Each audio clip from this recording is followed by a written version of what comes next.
And welcome back to the Always Be Building Show, sponsored by Dynasty Football Factory Network. I am Stephen Chalmers, joined as always by my partner on the right side of the screen, Mr. Ryan O'Dell. Delly, say what's up to the people. What's going on, everybody? Welcome back to the show. We're glad to have you guys here tonight.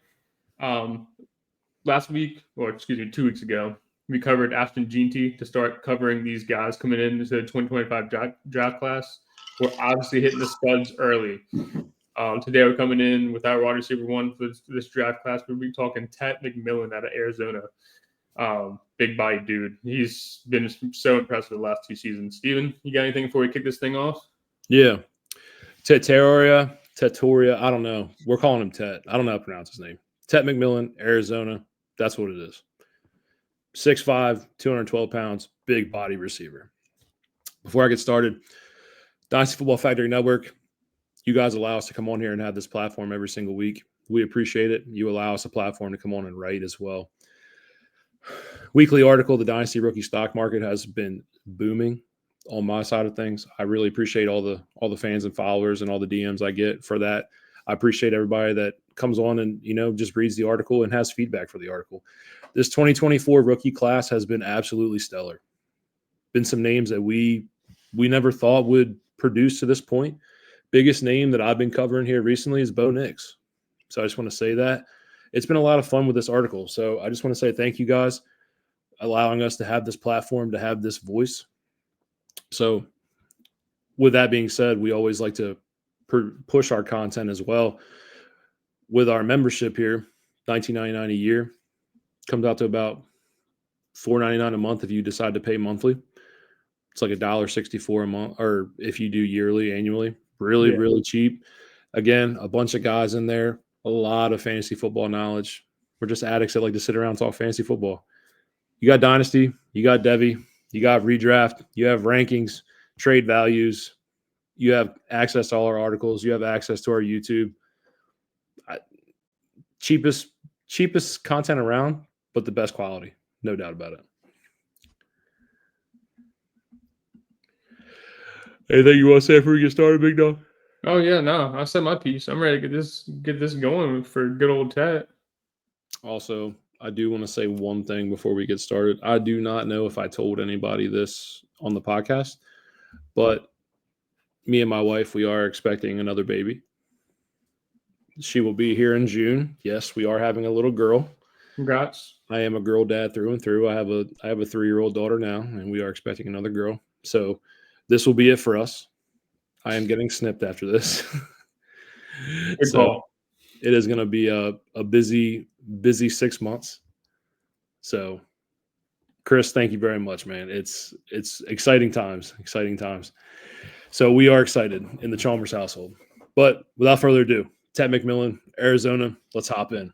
Like I said, 6'5", 212-pound wide receiver. Again, not 100% sure how he's going to test. We got a projected 4.5 40-yard dash. Again, I'm not expecting him to run out of the gym here. I'm not expecting him to be that guy who's going to produce a 4.3. Typically, these big body receivers, they don't do that. Right. Yeah.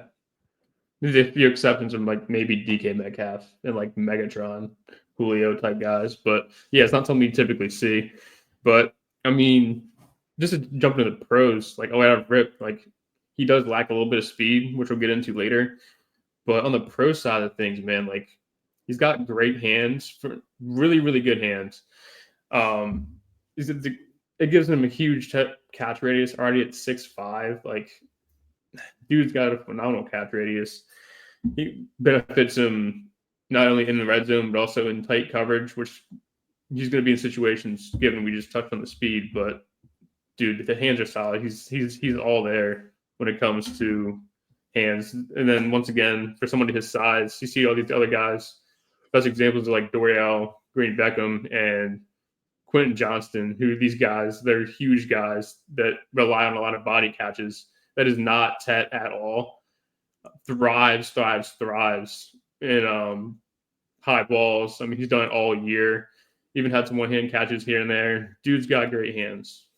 Dude, do you remember 2 more names I want to throw to that list that you just mentioned besides Dorial, Green Beckham, and who'd you just say? Quentin Johnson. What What about Josh Doxson and N'Keal Harry? Yeah. Yeah.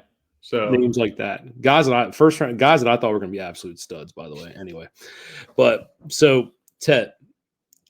So we predict him to be an outside X type receiver. He's 6'5", but in saying that, I have better hands than QJ. Yeah, we have better hands than QJ as well.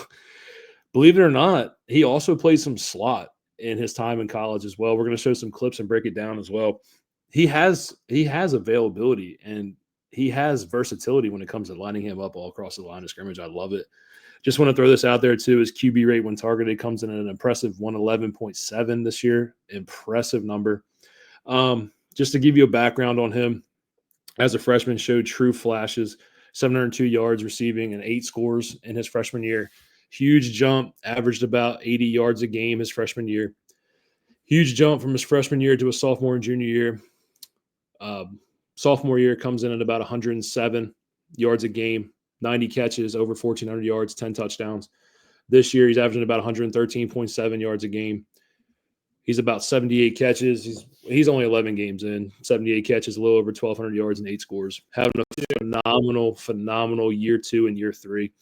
It's hard to imagine him getting better from year 2 to year 3. 107 yards a game in college is very impressive. Now we're talking about him at almost 114.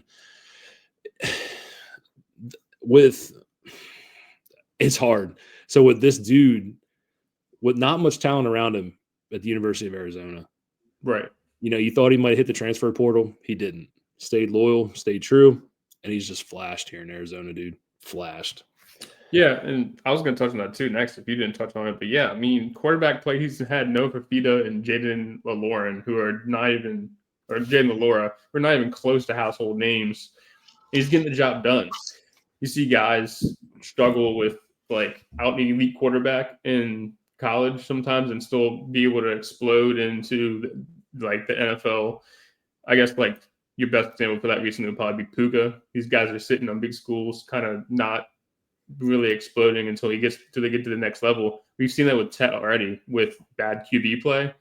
I think that spells something really well for him making a move to the next level with the ability to raise the level of his quarterback play. So for reference, let's throw this out there. We're talking about just how great he's been. Luther Burden, phenomenal sophomore year, correct? Drastic fall off in year 3. Drastic fall off. We have not talked about Luther Burden in a positive light all year.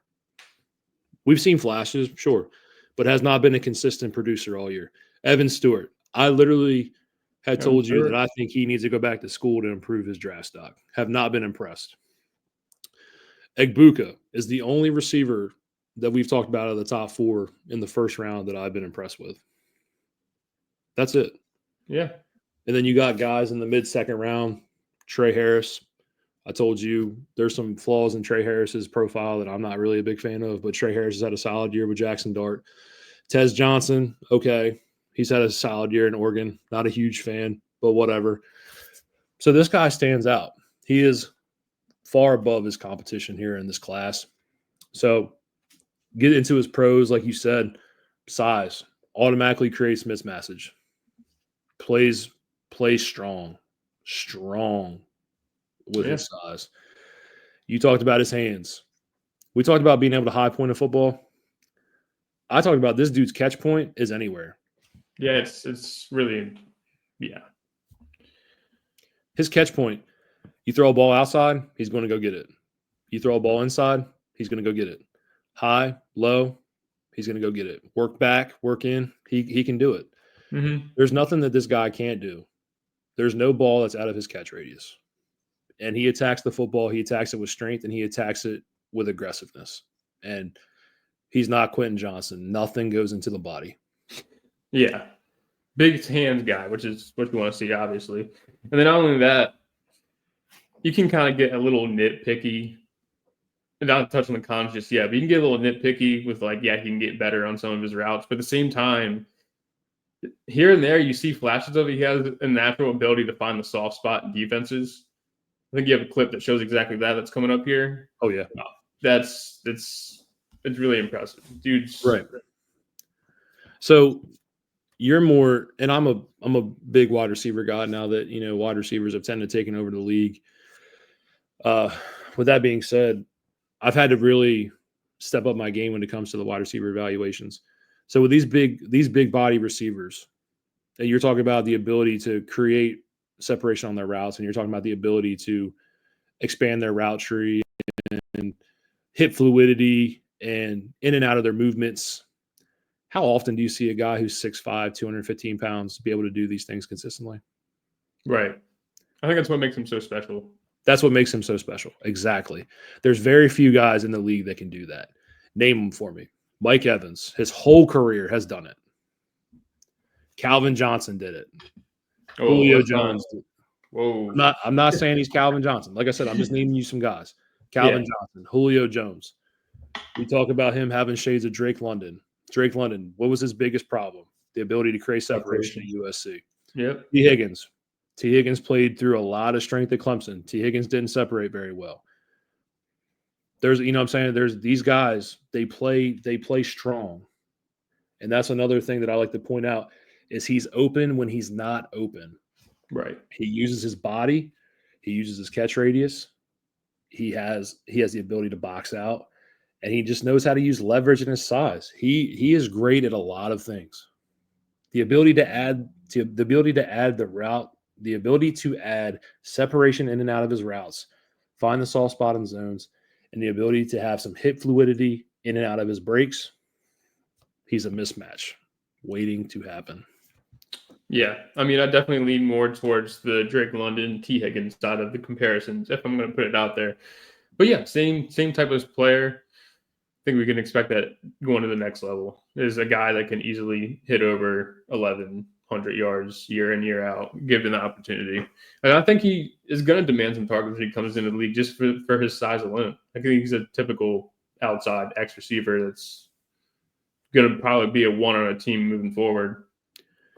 See, we talk about Drake London. He was a first-round pick. T. Higgins was a second-round pick. And I'll be honest, I think Drake London went 7? Yeah. 7 I know him and Bijan. Bijan was 8. Drake was probably like 7 or 9 in that range. He's better than Drake London. He is. Tenfold better than Drake London. He's better than T. Higgins. That's why I lean more towards the Mike Evans shade. Fair. I just don't like it. Mike Evans, perennial Hall of Famer. We gassed him up more than anybody else in the show. Yes. It's hard. It's hard to say Mike Evans because I know what Mike Evans has done in his career. He has set the bar very high. But when you look at him from a player perspective, he does everything that Mike Evans can do as well. Yeah. He does very well. He does it very well. Last thing I want to point on, like you said, he doesn't have long speed. He can't house a football. He doesn't have great long speed. But I do want to say that his initial burst off the line of scrimmage is beautiful. With that initial burst, he creates separation very well, and he gets open very quickly. Yeah, and just to expand on the long speed, I think it's something. Well, hold on, Chris. But yeah, he lacks the long speed, which is gonna end up hurting him going forward into the league as far as getting those long balls to go to the house for those extra 6, 7, 8 points, depending on how your league setting is. But with the volume he's going to bring in, I don't think it's something that you like panic yourself on. But it's definitely something you're gonna have to look forward to going to the next level. But at the same time, you guys have like Amon-Ra, who's essentially the same type of guy who just eats target volume and doesn't really need to have those take it to the house balls. So this is a good question. My biggest question with him, can he separate in the NFL? Profile has mixed results. N'Keal Harry, Quentin Johnson, Higgins. See, N'Keal Harry is a very interesting name. Big fan of his out of Arizona State. Quentin Johnston, again, we all knew the problems with his ability to catch or with his inability to catch. His body catches, quote unquote. Higgins, I liked him at Clemson. I actually thought Higgins was a great prospect. I thought Higgins had some flaws and separation issues, but he played so strong that he just knew how to use his body and his leverage and his catch radius well. I think that Tet does that the same of which T. Higgins does, but I actually think Tet separates at a way better level than T. Higgins. Way better level. I don't have any concerns with how he uses his body like Quentin Johnson. I know Quentin Johnson has better long speed. I know that. And I know Quentin Johnson probably is more creative at the line of scrimmage and can get off a little quicker. And I know that he has a pretty good release package on the line of scrimmage. Let's be honest. Quentin Johnson does have some positives in his profile. But if you watch the Chargers game the other night, Quentin Johnston's biggest issue is the ability to catch the football. If he could catch the football, he'd be a wide receiver one. There's no doubt about it. And N'Keal Harry, for what I thought he was, his ability to play strong at Arizona State, he just couldn't do it in the NFL. He just couldn't. There was nothing there. And I don't know why. I don't know what I missed there. Because his separation issues became a problem because he decided to play like a little bitch. I'm just being honest. But I think he's more of the T. Higgins side. But like again, I think he separates a lot better than T. Higgins. Yeah. So let's get into the cons. Not every prospect is perfect. We always say that. These guys have flaws as well. So my biggest issue, one of them, blocking schemes. He doesn't block well. For some reason, just doesn't block well. Don't know why. Somebody his size too. His size too. Yeah, for his size, he should block well. But George Pickens doesn't block well. And George Pickens is a fucking beast too. Doesn't block well. Don't know why. Anyway, we all know blocking is the key to being on the field consistently. These are things that he has to work on. He has to be able to block, and he has to be able to block well, block aggressively. He doesn't do it. Don't know why. Yeah. I kind of touched on my two negatives that I had previously, which was long speed and some routes need work, but kind of already touched on that. Do you have any more cons that we missed so far, or is that about all we got? So press coverage. I noticed that sometimes he could get a little soft in press coverage when it comes to getting off the line of scrimmage. I think he has to improve on that, especially if you're going to go against some of these more physical DBs in the NFL. I know the game has changed a little bit when it comes to man versus zone schemes, but every once in a while, man, you're going to run into a Pat Surtain. You're going to run into a guy like that, a Sauce, a DJ Reed, like I said, a Pat Surtain, a Christian Gonzalez. These guys, they roam in the NFL, dude. And as a wide receiver one, there are games where you just can't disappear. I know what happens. Sadly, in the next level, even if you're an elite receiver, these cornerbacks take you out of games no matter who you are. Right. I mean, sure, there's a few exceptions, but that's just what you should expect from anybody. Right. But you have to be able to make your mark in the game. Are you going to disappear? Are you going to disappear because you got locked up? Or are you going to disappear because you were a defensive coordinator's biggest nightmare and they took you out of the game? True. What question, or how am I going to answer that question for you? So these guys are going to be in the NFL. You're going to get man coverage. You're going to have some of these DBs that follow you all game. How are you going to respond? Press coverage is a thing. He has to be able to play a little bit stronger off the line of scrimmage. Agreed. Is that about wrap it up and get some clips? You got anything else? Yeah, I got some clips. What clip do I have first? Okay, so first I have the clip. I'm going to show you the clip of the touchdown against Travis Hunter. Heisman candidate, by the way.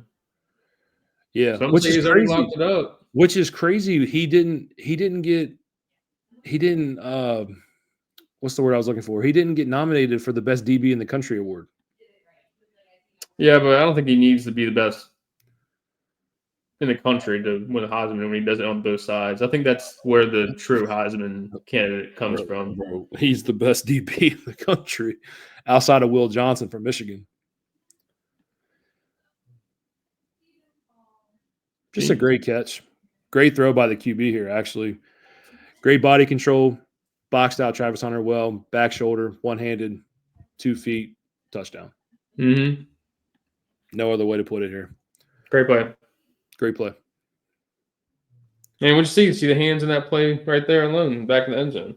Yeah, but he boxed out Travis Hunter so well in that play. Like Travis Hunter was not in that play at all. It was also a pretty big. You know, I want to answer this question before I go on the next clip. If Travis Hunter is to play wide receiver and strictly wide receiver, I want to say Travis Hunter. Yeah, that's what we were discussing. We were discussing that for like 2 hours today. Yeah. To where, like, as far as a dynasty or a fantasy football standpoint, right. I think me and Steve both talked about it. If he's playing both sides of the ball, probably not the best thing in the world because he won't see as much exposure on the wide receiver side if he's playing DB all game. So that's the main concern. But if he's strictly just wide receiver only, and he's out there 90% of snaps, I might be taking Trav. Yeah. Or Trav, excuse me. I was talking to Ryan about this because I have 2 of the top 3 picks in his dynasty league. Win and I get Ginty, that's my goal, get Ginty this week. And then I have 2 of the top 3. And if I don't get the 2 pick and Travis Hunter strictly plays wide receiver, I'm okay with not getting Tet. I'll take Travis Hunter. I think Travis Hunter is on that level as a prospect. Right. And as an NFL prospect, he is the best prospect in the draft. But if he's going to play both sides of the ball from a fantasy owner's perspective, that does worry me about production. Right, exactly. But I can't wait to see what Trav does the next level. We'll get to him in the next few shows. But for now, keep the coaches rolling for Tet. Yeah, so this is the free play. This is the free play, the 50-yard bomb. Right here. So you'll see the defender line. You'll see the defender jump in the neutral zone. Here he gets a free play. Great play by the QB, by the way. Great free play. Right here on the outside, he's going to chuck it downfield. Look at end zone. Got his man. That's a score. Touchdown, Arizona. Devin play the drive. Now again, you're playing a 4-5 Houston team. Let's be honest. This DB is probably 5'10". Yeah. He's probably going to be a doctor, a lawyer, a cardiologist. He's not going to be in the NFL. He just absolutely bodied that man. Yeah. That's very true. That's the good thing to look into with Tet as well as the comments he plays in. I know you can say the same for who we just talked about, Ginty too, but still either way, he shines. I mean, I think he was in double coverage in that play too. And he still got it done. So what I like about this play, check the slot right here. It goes pretty quick. So what you'll notice, zone coverage here. The zone's going to open up about right here. You're going to see the DB draw in, and there's going to be an opening right here, and Tet's going to take this. I really, really like his awareness here. There's the soft spot we're talking about, and boom. Look at that. He actually got to the end zone on that play too. Yeah, I like seeing it from this perspective as well. You'll see it. He finds it. He sees it. Breaks it down. It was a great play. It's great recognition, and that's a high IQ football play. IQ football play. And a big guy, a big receiver like that, you have to be able to do that. You have to be able to. Right. Especially in open field, if the QB's in trouble, for you to be able to find some open space is huge because the quarterback knows all he has to do is throw it near you for a guy like Tet or Mike Evans or you know what I mean. To be able to make a play on the ball. Yeah. So last play here, last clip here, I also really like this play. Yes, it's about 7 yards off coverage, but what I do like, I love the separation he creates on this comeback route. This is man coverage here. Look at the top of your screen and watch it play out. It's a bad throw by the QB, by the way. Just watch. But just look at the separation he creates off the comeback. That DB's lost. He's lost.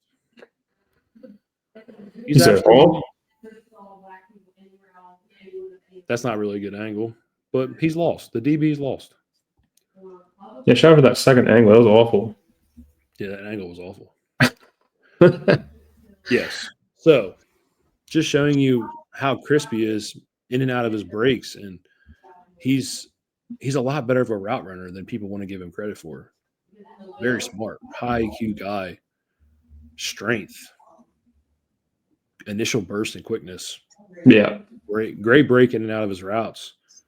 Body control, vacuum of hands, catch radius. When I think of catch radius now, I love to compare people to George Pickens. I think George Pickens has one of the best radiuses in the NFL.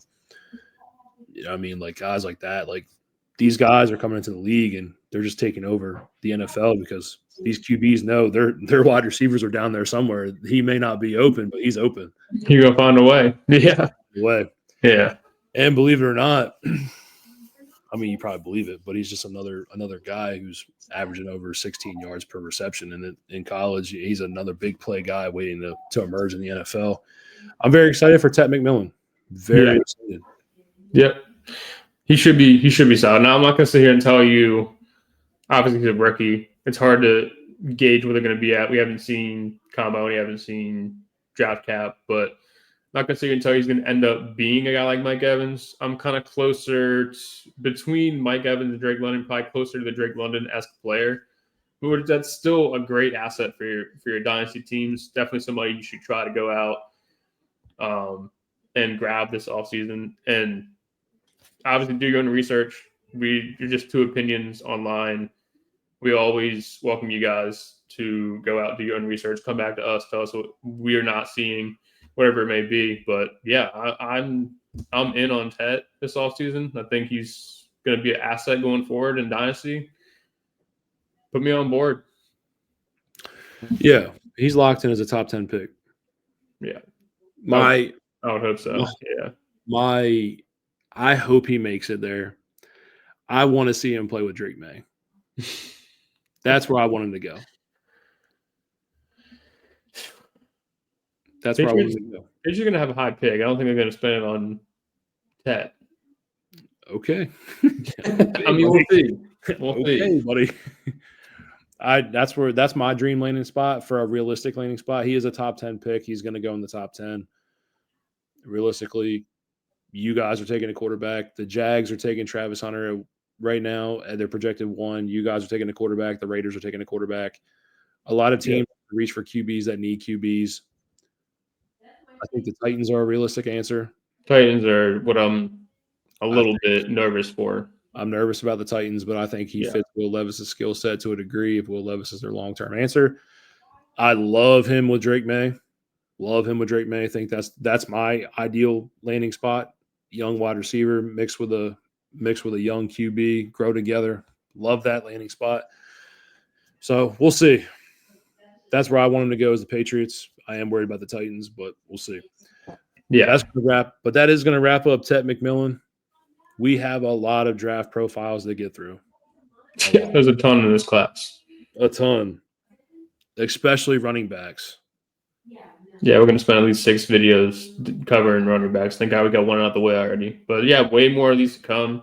I know we're getting started a little early, but got to start knocking them out. We got a little behind last year, didn't get to everybody. So if we start a little early, so be it. 214 people came to watch us talk about Tet McMillan. Thank you so much. You guys are the reason we do it. You give us the platform. Let's come on here and talk about football. Chris, thank you for joining us. You guys do the player profiles over at DFF. You, Evan, and Jim. So thank you for stopping by just to see how things turned out on our side of things. If you want to ever use any of our videos, feel free. They're here for you guys. Shout out to DFF again for allowing us to have this platform. Ryan, anything you want to say before you get out of here? Yeah, just thanks to all the people who showed out tonight. As usual, we appreciate you more than anything, more than you know. We get to come on here, talk about football, get our thoughts out of the world, and we love doing it. And this is something we've been working on for 3 years, and every episode feels great every time. This is not something that we dread every week. We love doing these, and we're going to keep rocking, baby. Yep. On that note, that's going to end our show tonight. Remember, always be building, and we are out. Yeah, yeet.